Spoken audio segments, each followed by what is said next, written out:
اعوذ باللہ من الشیطان الرجیم بسم اللہ الرحمن الرحیم۔ سورہ آل عمران آیت نمبر 181 سے آج ہم نے سٹارٹ کرنا ہے۔ لقد سمع اللہ، البتہ سن لیا اللہ نے، قولا بات کو، الذین قالوا جن لوگوں نے کہا، ان اللہ بے شک اللہ، فقیر فقیر ہے، ونحن اور ہم، اغنیاء مالدار ہیں، سنکتب ان قریب ہم لکھ لیں گے، ما قالو جو انہوں نے کہا، وقتلہم الانبیاء اور ان کا قتل کرنا انبیاء کو، بغیر حق نا حق، ونقول اور ہم کہیں گے، ذوقوا تم چکھو، عذاب الحریق جلانے والا عذاب، یا آگ کا جلانے والا عذاب۔ اس آیت کا کچھ شان نزول اس طرح سے ہے کہ حضرت ابوبکر صدیق کو آقا کریم صلی اللہ علیہ وسلم نے میں کہیں بھیجا تھا، یہود کا جو دارالمدارس ہوتے ہیں یا مدرسے جو تھے بیت المدارس، ان میں بھیجا تھا، اور آپ وہاں گئے تو آپ نے وہاں دیکھا کہ بہت سے یہودی جو ہیں، فخاس ایک ان کا عالم تھا، اس کے گرد جمع ہیں۔ یہ جو فخاس تھا یہ یہودیوں کا بہت بڑا عالم تھا۔ حضرت ابو بکر صدیق نے فخاس سے کہا کہ اے فخاس، تم پر افسوس ہے کہ تم اللہ سے ڈرو اور اسلام قبول کرو۔ تم کو معلوم ہے کہ محمد صلی اللہ علیہ وسلم اللہ کے رسول ہیں، وہ اللہ کے پاس سے وہ دین برحق لے کر آئے ہیں جس کو تم تورات اور انجیل میں بھی لکھا ہوا پاتے ہو۔ تو فخاس نے کہا کہ بخدا اے ابو بکر، ہمیں اللہ کی کوئی حاجت نہیں، بلکہ اللہ ہمارا محتاج ہے، استغفر اللہ، ہمیں اس سے فریاد کی ضرورت نہیں ہے، بلکہ وہ ہم سے فریاد کرتا ہے کہ ہم اس سے غنی ہیں۔ اگر اللہ ہم سے غنی ہوتا تو ہم سے قرض طلب نہ کرتا، جیسا کہ تمہارے پیغمبر کہتے ہیں کہ وہ ہم کو ربا سے منع کرتا ہے اور خود ہم کو سود ہی دیتا ہے، یعنی اللہ کی راہ میں جب ہم خرچ کرتے ہیں تو ہمیں اس کا بدلے میں واپس زیادہ ہو کے ملتا ہے۔ تو وہ اس کو کہہ رہا تھا کہ یہ بھی سود ہی ہے، تو اگر اللہ غنی ہوتا تو ہم کو سود نہ دیتا۔ تو حضرت ابو بکر صدیق جو ہیں وہ یہ سن کر انہیں غصہ آ گیا، غضبناک ہو گئے، تو انہوں نے فخاس کے منہ پر زوردار تھپڑ دے مارا اور یہ فرمایا کہ اگر تمہارے اللہ کی قسم، اگر تمہارے اور ہمارے درمیان معاہدہ نہ ہوتا تو میں ابھی تمہاری گردن اڑا دیتا۔ تو فخاس نے رسول اللہ صلی اللہ علیہ وسلم کے پاس گیا اور اس نے حضرت ابوبکر کی شکایت کی۔ آقا کریم صلی اللہ علیہ وسلم نے حضرت ابوبکر صدیق سے پوچھا کہ تم نے اس کو تھپڑ کیوں مارا تھا؟ تو ابوبکر صدیق نے بتایا کہ اس نے اللہ کی شان میں گستاخی کی ہے اور کہا ہے کہ اللہ فقیر ہے اور ہم غنی ہیں، اس وجہ سے میں غضبناک ہو کر اس کو تھپڑ مارا ہے۔ فخاس جو ہے وہ اپنے ان الفاظ سے مکر گیا، اس نے انکار کر دیا، اس نے کہا کہ میں نے تو ایسا کچھ بھی نہیں کہا تھا۔ تو اس پر اللہ سبحانہ و تعالیٰ نے حضرت ابوبکر صدیق کی شان میں یا ان کی تصدیق میں یہ آیت نازل فرمائی کہ اللہ نے وہ بات سن لی ہے، وہ یہی کہہ رہا تھا کہ اللہ فقیر ہے اور ہم مالدار ہیں، ابھی یہ آپ کے سامنے جو ہے وہ جھٹلا رہا ہے، اور یہ لوگ نبیوں کو بھی ناحق قتل کرتے تھے، ہم نے لکھ لیا ہوا ہے۔ تو حضرت ابوبکر صدیق جو ہیں، ان صدیق کا لقب اس لیے ملا کہ اس سے پہلے انہوں نے جب آقا کریم صلی اللہ علیہ وسلم جو ہیں وہ واقعہ معراج ہوا تو انہوں نے مشرکین کے سامنے جو ہے وہ اس واقعہ کا ذکر کیا، تو وہ لوگ جو مشرک جو تھے ان میں ابو جہل بھی تھا، وہ اور باقی مشرک جو ہیں ابو جہل بھی، وہ سب حضرت ابوبکر صدیق کے پاس گئے اور کہا کہ اے ابو بکر، تمہارے پیغمبر یہ کہہ رہے ہیں کہ وہ گزشتہ رات جو ہے وہ 1 ماہ کی مسافت کا سفر کر کے واپس آ گئے ہیں، تو اب بولو کہ تم کیا کہتے ہو؟ تو حضرت ابوبکر صدیق نے کہا کہ اگر واقعی آپ صلی اللہ علیہ وسلم نے یہ فرمایا ہے تو سچ فرمایا ہے، اور میں اس کی تصدیق کرتا ہوں، اور میں تو اس سے بھی زیادہ بعید باتوں کی تصدیق کرتا ہوں کہ آپ آسمانوں سے آنے والی خبریں بھی بیان کرتے ہیں اور میں ان کی بھی تصدیق کرتا ہوں۔ اس دن سے پھر حضرت ابوبکر صدیق کا نام جو ہے وہ صدیق پڑ گیا۔ انہوں نے جب تمام مشرکین نے رسول اللہ صلی اللہ علیہ وسلم کو کہ سفر معراج کا انکار کیا تھا تو سب سے پہلے حضرت ابوبکر صدیق نے اس کی تصدیق کی تھی۔ تو جب فخاس نے مطلب اس نے جب وہ اللہ تعالیٰ کو فقیر کہہ کر منکر ہو گیا اور اس نے اس بات سے انکار کر دیا اور سارے یہودی حضرت ابوبکر صدیق کی تکذیب کر رہے تھے، تو پھر اللہ سبحانہ و تعالیٰ نے حضرت ابوبکر صدیق کی گواہی دی، اور ان کی تصدیق کی، اور مفسرین کہتے ہیں کہ یہ اسی تصدیق کا بدلہ ہے جو حضرت ابوبکر صدیق نے آقا کریم صلی اللہ علیہ وسلم کی تصدیق کی تھی، اس کے بدلے میں اللہ سبحانہ وتعالیٰ نے ان کی تصدیق کی کہ یہ سچ کہہ رہے ہیں۔ سبحان سبحان اللہ۔ اور اللہ سبحانہ وتعالیٰ ان کے نبیوں کا ناحق قتل کرنا بھی لکھ لیں گے۔ مطلب اللہ نے یہ والی بات بھی سن لی جو وہ اللہ کو اس طرح کہہ رہے تھے، اللہ کی شان میں گستاخی کر رہے تھے، اور اللہ ان کا وہ بھی لکھ لے گا جو وہ نبیوں کا ناحق قتل کرنا۔ جیسے ہم پیچھے بھی پڑھ چکے ہیں کہ بنی اسرائیل جو ہیں وہ انبیاء کو ناحق قتل کرتے تھے۔ کیوں قتل کرتے تھے؟ کیونکہ وہ ان کے اللہ جو ہے جتنے بھی انبیاء بھیجے ہیں وہ سارے مسلمان تھے اور سب اللہ کی طرف ہی بلاتے تھے، اور جب وہ ان کو اللہ کی طرف کے بتائے ہوئے راستے کی طرف بلاتے تھے تو وہ ان کے نفسوں پر بھاری اترتا تھا، تو وہ کیونکہ ان کے نفس کے خلاف ہوتا تھا اس لیے وہ انبیاء کو قتل کر دیتے تھے۔ تو جب ہم ان کی یہ باتیں بھی سن رہے ہیں اور ان کا نبیوں کا ناحق قتل کرنا بھی لکھ لیں گے، تو پھر ہم ان کو آخرت میں کہیں گے کہ اب تم چکھو عذاب حریق، یعنی آگ جلانے والا عذاب چکھو، جہنم کا عذاب چکھو، کہ ہر وقت انہیں جہنم میں جلنا پڑے گا۔ ذالک بما قدمت، یہ بدلہ ہے جو آگے بھیجا ایدیکم تمہارے ہاتھ نے، وان اللہ، اور یہ کہ اللہ لیسا نہیں ہے بظلام للعبید، ظلم کرنے والا اپنے بندوں پر۔ یہ اس کا بدلہ ہے جو تمہارے ہاتھوں نے آگے بھیجا، اور یہ کہ اللہ اپنے بندوں پر ظلم کرنے والا نہیں ہے۔ ظاہر ہے اللہ سبحانہ وتعالیٰ بار بار قرآن پاک میں فرماتے کہ میں بندوں پر ظلم نہیں کرتا، بندے خود ہی اپنی جانوں پر ظلم کرتے ہیں۔ کیسے ظلم کرتے ہیں کہ ایک حکم اللہ سبحانہ وتعالیٰ نے بتایا کہ تم، ظاہر ہے ہمیں اللہ نے ہی پیدا کیا تو جیسے وہ بتا رہا ہمیں اسی طریقے پر چلنا چاہیے، اور اللہ سبحانہ وتعالیٰ ایک طریقہ بتا رہے کہ یہ طریقہ ہے، اور اس طریقے پر چلنے کے لیے اللہ سبحانہ وتعالیٰ وقت بے وقت ایسے انبیاء بھی بھیجتے رہے۔ تو جب لوگ ان انبیاء کو جھٹلاتے ہیں اور اپنی مرضی کرتے ہیں اور شیطان کی باتیں مانتے ہیں تو پھر ظاہر ہے وہ اپنی جانوں پر ظلم کرتے ہیں، اور آگے بھیجنے سے مراد کہ ہم جو بھی اس دنیا میں عمل کرتے ہیں وہ آگے بھیجا جاتا ہے، یعنی وہ لکھ لیا جاتا ہے، تو اس کا بدلہ آخرت میں ملے گا ہمیں۔ تو یہ جو ہم ظلم کر رہے ہیں، اللہ سبحانہ وتعالیٰ کہہ رہا ہے، فرما رہے کہ میں کچھ نہیں کر رہا، تم خود ہی اپنی جانوں پر ظلم کرتے ہو اور اس کے بدلے میں تمہیں عذاب دیا جائے گا۔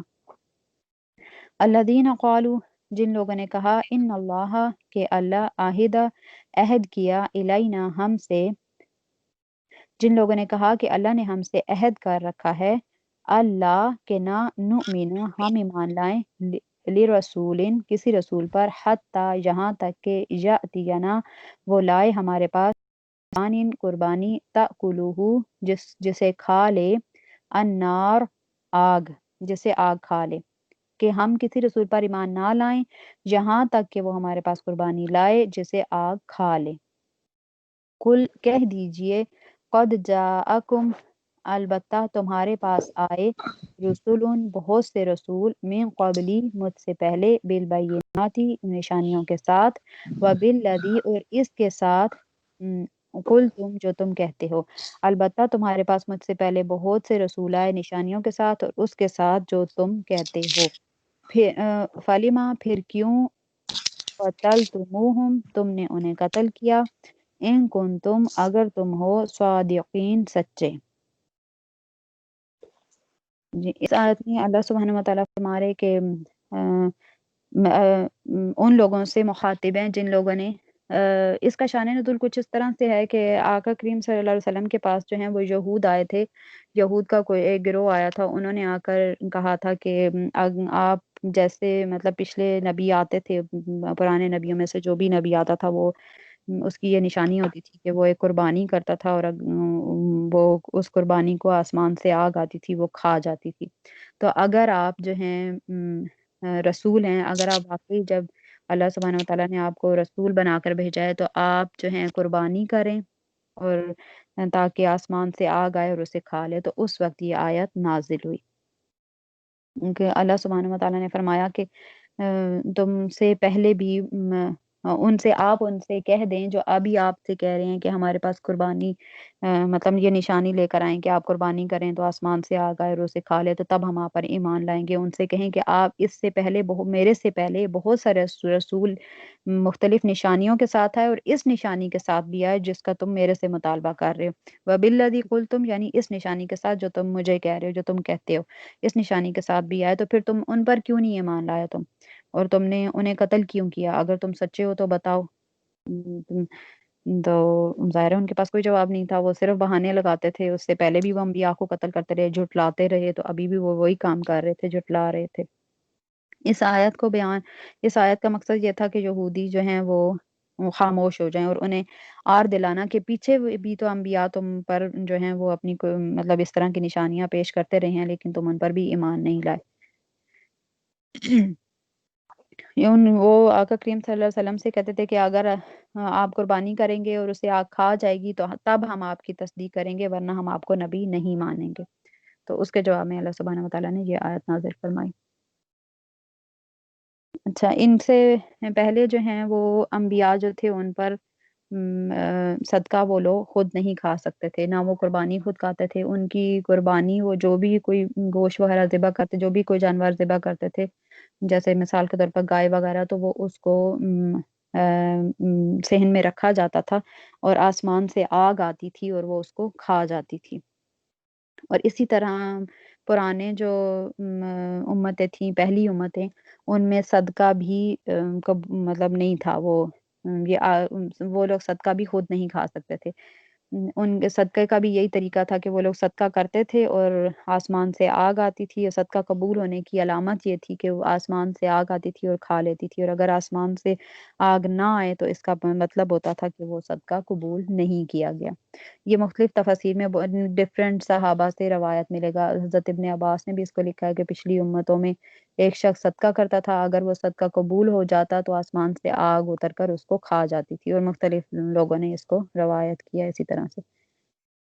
اور پچھلی امتوں میں مال غنیمت کا کھانا بھی حلال نہیں تھا اور آسمانی اس کو بھی آسمان سے آگ آتی تھی اور مال غنیمت کو کھا جاتی تھی. مال غنیمت وہ جو جنگوں کے بعد جنگ کرنے کے بعد جو مسلمانوں کو جیسے ہم نے غزوہ احد میں پڑھا غزوہ بدر میں پڑھا کہ ان کو مال غنیمت ملا یعنی دوسری پارٹی جب وہ ہار جاتے تھے تو ان کا سامان جو ان کے قبضے میں آتا تھا اس کو مال غنیمت کہتے تھے. تو وہ بھی جب جنگ ہوتی تھی تو جنگ کے بعد جو سامان انہیں ملتا تھا وہ بھی سامان یہ لوگ خود استعمال نہیں کر سکتے تھے. وہ بھی آگ آسمان سے آتی تھی اور اس کو کھا جاتی تھی اگر اس میں خیانت نہ کی ہوتی. جیسے اگر کسی نے خیانت کی ہوتی تو وہ پھر آگ آسمان سے نہیں آتی تھی. جیسے حضرت ابو ہریرہ بیان کرتے ہیں کہ رسول اللہ صلی اللہ علیہ وسلم نے فرمایا کہ انبیاء سابقین میں سے کسی نبی نے جہاد کیا اور اپنی امت سے فرمایا کہ جس شخص نے نکاح کیا ہو اور وہ اپنی بیوی سے عمل ازدواج کرنا چاہتا ہو جبکہ ابھی تک اس نے یہ عمل نہ کیا ہو اور جس نے گھر بنایا ہو اور ابھی اس کی چھت نہ ڈالی ہو اور جس شخص نے بکریاں اونٹنیاں خریدی ہوں اور وہ ان کے بچوں کی پیدائش کا انتظار کر رہا ہو یہ سب لوگ ہمارے ساتھ نہ جائیں یعنی جہاد پر نہ جائیں. اس نبی نے عصر کی نماز یا اس کے قریب وقت تک جہاد کیا. پھر اس نے سورج سے کہا تو بھی معمور ہے اور میں بھی معمور ہوں. اے اللہ اس کو ہم پر روک دے حتیٰ کہ اللہ تعالیٰ نے اس نبی کو فتح عطا فرمائی. پھر تمام مال غنیمت جمع کیا گیا آگ آئی اور اس نے مال کو نہیں کھایا. اس نبی نے فرمایا کہ تم میں کوئی خیانت کرنے والا ہے تو ہر قبیلے کا ایک شخص جو ہے وہ میرے ہاتھ پر بیعت کرے. ایک شخص کا جب سارے قبائل کے لوگوں نے اس ہاتھ پر بیعت کی تو ایک شخص کا ہاتھ ان کے ہاتھ کے ساتھ چپک گیا تو انہوں نے کہا کہ تم میں کوئی شخص خیانت کرنے والا ہے. تمہارے قبیلے کا ہر شخص میرے ہاتھ پر بیعت کرے. جس بندے کا ہاتھ چپکا تھا اس کو کہا گیا کہ تمہارے قبیلے کے اب سارے بندے میرے ہاتھ پر بیعت کریں. تو جب اس قبیلے کے سارے لوگوں نے بیعت کی ان کے ہاتھ پر اس نبی کے ہاتھ پر تو قبیلے کے 2 یا 3 آدمیوں کا ہاتھ ان کے ہاتھ کے ساتھ چپک گیا. انہوں نے فرمایا کہ تم میں خیانت ہے. تب وہ سونے کی بنی ہوئی گائے کا سر لائے جو انہوں نے اٹھا لیا ہوا تھا وہ واپس لائے. انہوں نے مال غنیمت میں وہ سونے کا سر رکھا تو آگ نے اس کو کھا لیا. پھر اللہ تعالیٰ نے ہمارے لیے یعنی امت محمد یا آقا کریم صلی اللہ علیہ وسلم فرما رہے ہیں نا یہ ساری جو ابھی میں نے سٹوری بتائی کہ ہمارے لیے یعنی امت محمدی کے لیے مال غنیمت کو حلال کر دیا. اللہ نے ہمارے ذوف اور عجز کو دیکھ کر اس کو حلال کیا. سبحان اللہ. آپ امت محمدی کی فضیلت دیکھیں کہ ان پہ مطلب نہ تو وہ صدقہ کھا سکتے تھے اپنا، نہ وہ قربانی جو کرتے تھے وہ بھی نہیں کھا سکتے تھے، مال غنیمت بھی نہیں کھا سکتے تھے. اور امت محمدی وہ امت ہے کہ جو صدقہ بھی اپنا خود ہی کھا لیتی ہے، جو قربانی بھی خود بھی کھا سکتی ہے، اور مال غنیمت بھی ہم پر حلال کیا گیا امت محمد پر. اسی طرح ایک اور جگہ پر ہے، مختلف مطلب بکس میں یہ آتا ہے، دلائل النبوہ میں بھی آتی ہے یہ بات، یہ تفسیر بیان قرآن. حضرت موسیٰ علیہ السلام نے اللہ تعالیٰ سے عرض کیا، اے میرے رب، میں نے تورات میں یہ دیکھا ہے کہ ایک امت اپنے صدقات کو خود کھائے گی، اور جبکہ اس سے پہلے جب کوئی اپنا صدقہ نکالتا تھا تو اللہ تعالیٰ ایک آگ بھیجتا تھا، یعنی آسمان سے ایک آگ آتی تھی، وہ اس کو کھا لیتی تھی. اگر وہ صدقہ قبول نہیں ہوتا تھا تو وہ آگ اس کے قریب نہیں جاتی تھی. اے اللہ، اس امت کو میری امت بنا دے. تو اللہ سبحانہ وتعالیٰ نے فرمایا کہ یہ امت احمد ہے، یعنی یہ آقا کریم صلی اللہ علیہ وسلم کی امت ہے جس کو یہ ساری فضائل عطا کیے جائیں گے. سبحان اللہ. اللہ سبحانہ وتعالیٰ نے ہم پر اتنے انعامات کیے، اس کے باوجود امت جو ہے وہ، اللہ ہماری حالوں پہ رحم کرے، ہمیں توفیق دے کہ ہم اپنے نبی کے بتائے ہوئے طریقوں پر ہم عمل کر سکیں. آمین ثم آمین. جی، ساتھ اللہ سبحانہ وتعالیٰ نے فرمایا کہ تم ان کو کیوں قتل کرتے تھے اگر تم سچے ہو اپنی بات میں. تم نے ان نبی کو بھی جھٹلانا ہی ہے، ظاہر ہے. فَإِن كَذَّبُوكَ، پھر اگر وہ جھٹلائیں آپ کو، فَقَدْ كُذِّبَ، تو البتہ جھٹلائے گئے، رسولٌ، بہت سے رسول، من قبلک، اس آپ سے پہلے، جاؤ، وہ آئے، بالبینات، کھلی نشانیوں کے ساتھ، والزبر، اور صحیفے، والکتاب المنیر، اور روشن کتاب. تو آقا کریم صلی اللہ علیہ وسلم کو تسلی دی جا رہی، اللہ سبحانہ وتعالیٰ تسلی دے رہے کہ اگر وہ آپ کو جھٹلائیں تو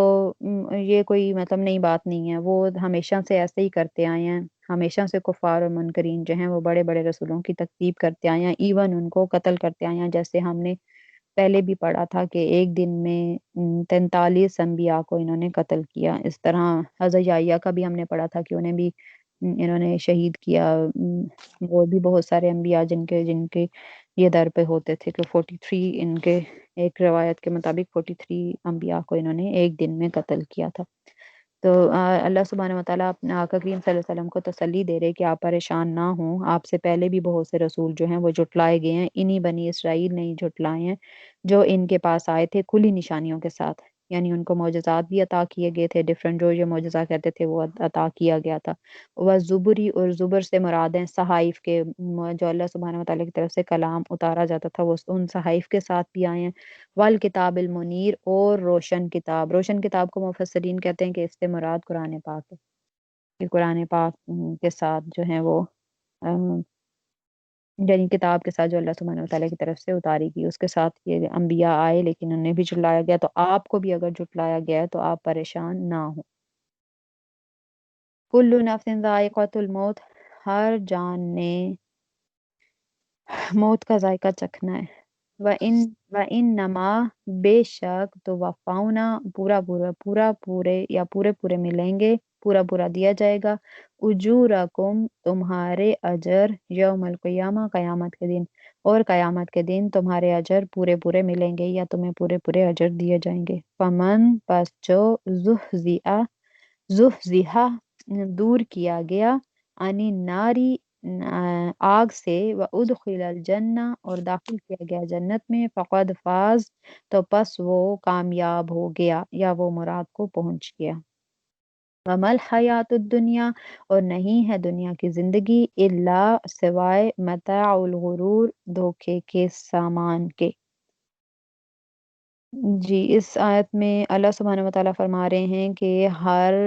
جان کو موت کا ذائقہ چکھنا ہے. اس کی ڈفرینٹ طرح سے تفسیر کی گئی ہے کہ کیونکہ پیچھے غزوہ احد کا ذکر چل رہا تھا تو کچھ مفسرین نے کہا کہ یہ اس سلسلے میں ہے کہ ان کو بتایا جا رہا کہ ہر وہ جیسے منافقین جو ہیں وہ صحابہ کو کہا کرتے تھے یا ان کے گھر والوں کو کہا کرتے تھے کہ اگر تمہارے لوگ ہماری بات مان لیتے، ہمارا مشورہ مان لیتے اور جنگ میں نہ جاتے، جہاد پہ نہ جاتے تو وہ شہید نہ ہوتے یا وہ آج قتل نہ کیے جاتے. تو اللہ سبحانہ وتعالیٰ فرما رہے کہ دنیا میں جتنی بھی مخلوقات آئی ہیں، ہر مخلوق نے، ہر جان نے، جو کچھ بھی پیدا کیا گیا، ہر کسی نے موت کا ذائقہ چکھنا ہے، ہر کسی پر موت آنی ہے، موت برحق ہے۔ لیکن قیامت کے دن تمہیں پورے پورے اجر ملیں گے، اور پھر جو کوئی موت کا ذائقہ تو ظاہر ہے سب نے چکھنا ہی چکھنا ہے، لیکن جو بندہ دوزخ سے بچا لیا گیا اور جنت میں داخل کر دیا گیا تو وہ سمجھیں کہ وہ کامیاب ہو گیا۔ یہ اللہ سبحانہ وتعالیٰ کامیابی کا وہ بتا رہے کہ آ، اصل میں کامیابی ہے کیا۔ ہم سمجھتے کہ دنیا میں جو کام، جس کو دولت زیادہ مل گئی، جو زیادہ امیر ہو گیا، جس کا لائف سٹائل چینج ہو گیا، وہ کامیاب ہو گیا۔ حالانکہ اللہ سبحانہ وتعالیٰ فرما رہے کہ اصل کامیابی یہ ہے کہ وہ دوزخ سے آزادی مل جائے اس کو اور جنت میں داخل کر دیا جائے۔ اچھا، دوزخ سے آزادی اور جنت میں داخل کرنا، اس کے لیے آقا کریم صلی اللہ علیہ وسلم کی بہت ساری احادیث مطلب اس میں دعائیں ملتی ہیں۔ جیسے ایک میں نے شیئر بھی کی تھی، جو آقا کریم صلی اللہ علیہ وسلم جو ہیں وہ مطلب مانگا کرتے تھے گناہوں سے۔ اس میں ظاہر ہے جہنم سے نجات یا آگ سے نجات، دوزخ سے نجات اسی طرح ہو سکتی کہ ہم گناہوں سے بچیں، تو گناہوں سے بچنے کے لیے ہر وقت دعائیں کرنی چاہیے۔ ایک وہ دعا تھی جو دعا استفتاح ہے، جس کی ٹرانسلیشن یہ تھی کہ یا اللہ میری خطاؤں کے درمیان اتنا فاصلہ کر دے جتنا مشرق اور مغرب کے درمیان ہے، وہ پوری دعا۔ پھر ایک اور دعا شیئر کی تھی کہ اے اللہ مجھے سستی، بڑھاپے، قرض اور گناہ سے تیری پناہ میں آتا ہوں۔ اے اللہ میں دوزخ کے عذاب، دوزخ کے فتنے، قبر کے فتنے، قبر کے عذاب، مال کے شر، مال کے فتنے، فقر کے شر کے فتنے، مسیح دجال کے فتنے سے تیری پناہ میں آتا ہوں۔ اس طرح کی کافی ساری حدیث میں دعائیں ملتی ہیں جن کو ہمیں اپنی لائف میں شامل کرنا چاہیے، اور ہر وقت ہمیں دوزخ سے آزادی کی دعا مانگتے رہنا چاہیے۔ جیسے ایک دعا میں نے بتائی تھی کہ آپ نماز کے اینڈ میں ایڈ کر سکتے ہیں، سلام پھیرنے سے پہلے وہ پڑھ سکتے ہیں، جس کی ٹرانسلیشن یہ تھی کہ اے اللہ میں عذاب جہنم سے تیری پناہ میں آتا ہوں، میں عذاب قبر سے تیری پناہ میں آتا ہوں، اے اللہ میں مسیح دجال کے فتنہ سے تیری پناہ میں آتا ہوں، اے اللہ میں زندگی اور موت کے فتنے سے تیری پناہ میں آتا ہوں۔ زندگی اور موت کے فتنے سے مراد کے سارے جو دنیا میں بھی فتنے ہیں وہ بھی، جو آخرت میں بھی فتنے ہیں وہ بھی، سب اس سے پناہ مانگی جائے۔ اچھا، اس میں اب جنت میں صرف دعا مانگنے سے جو ہے وہ کوئی دوزخ سے آزاد نہیں ہو جائے گا یا جنت میں داخل نہیں کر دیا جائے گا، بلکہ اعمال صالح بھی کرنے پڑیں گے۔ اعمال صالح ظاہر ہوں گے، اس کے بعد آپ دعا مانگیں تو اللہ سبحانہ وتعالیٰ جو ہے وہ ضرور انشاءاللہ ہماری دعاؤں کو قبول فرمائے گا۔ اور ایک اور حدیث ہے کہ جس نے اللہ تعالیٰ سے دن میں 3 بار دن میں جنت کا سوال کیا تو جنت کہتی ہے کہ اے اللہ اس جنت کو داخل کر دے، اس کو مطلب جنت میں داخل کر دے۔ اور جس نے 3 بار جہنم سے پناہ مانگی تو جہنم کہتی ہے کہ اے اللہ اس کو جہنم سے پناہ میں رکھ۔ اچھا، ایک روایت میں ملتا ہے 3 دفعہ اور ایک میں ملتا ہے کہ 7 دفعہ کے الفاظ ہیں کہ جس نے 7 بار، جیسے ہم وہ دعا پڑھتے ہیں کہ اللہم اجرنا من النار، یا ایک اور اللہم ادخلنا الجنت بغیر حساب، کہ ہمیں بغیر حساب کے جنت میں داخل فرما دے۔ اس طرح کے الفاظ کے ساتھ دعا مانگنی چاہیے۔ اگر عربک میں نہیں آتی تو کوئی مسئلہ نہیں، آپ اردو میں بھی مانگ سکتے ہیں۔ تو دنیا آگے ہے کہ دنیا کی زندگی سوائے دھوکے کے کچھ بھی نہیں ہے۔ تو یہ تو ہم پہلے بھی پڑھ چکے، اللہ سبحانہ وتعالیٰ فرما چکے کہ دنیا کی زندگی جو ہے وہ دھوکے کا سامان ہے۔ اس میں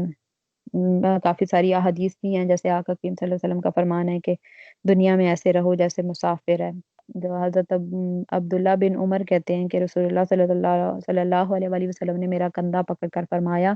تم دنیا میں اس طرح رہو جیسے مسافر ہو یا سڑک پار کرنے والے۔ اور حضرت ابن عمریہ کہتے تھے کہ جب شام ہو تو تم صبح کا انتظار نہ کرو، اور جب صبح ہو تو تم شام کا انتظار نہ کرو، یعنی اپنے نیک اعمال جو ہے وہ مسلسل کرتے رہو، اور اپنی صحت کے ایام میں بیماری کے لیے عمل کر لو اور زندگی میں موت کے لیے عمل کر لو۔ اس طرح مولا کائنات جو ہے وہ فرماتے ہیں کہ دنیا سفر کرتی ہوئی جا رہی ہے اور آخرت سفر کرتی ہوئی آ رہی ہے، ان میں سے ہر ایک کے بیٹے ہیں، تو تم ابن الآخرت بنو، ابن الدنیا نہ بنو، یعنی آخرت کے بیٹے بنو، دنیا کے بیٹے نہ بنو،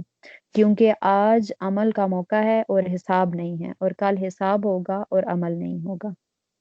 عمل کا موقع نہیں ہوگا۔ ظاہر ہے یہ بھی بڑا مشہور مقولہ ہے کہ دنیا جو ہے وہ دار العمل ہے،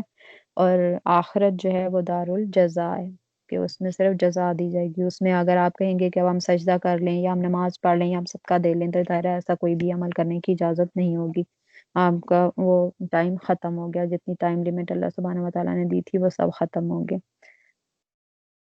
تو حضرت ابن عباس روایت کرتے ہیں کہ رسول اللہ صلی اللہ علیہ وسلم نے فرمایا کہ اگر ابن آدم کے لیے مال کی 2 وادیاں ہوں تو وہ تیسری کو تلاش کرے گا، اور ابن آدم کے بیٹے پیٹ کو مٹی کے سوا اور کوئی چیز نہیں بھر سکتی، اور توبہ کرنے والے کی توبہ کو اللہ سبحانہ وتعالیٰ قبول فرماتا ہے۔ اچھا، صحابہ کرام کو ایک اور جگہ آقا کریم صلی اللہ علیہ وسلم نے فرمایا کہ تم میں سے کون اپنے اس مال کا وارث ہے جو اس کو اپنے مال میں بہت پسند ہو؟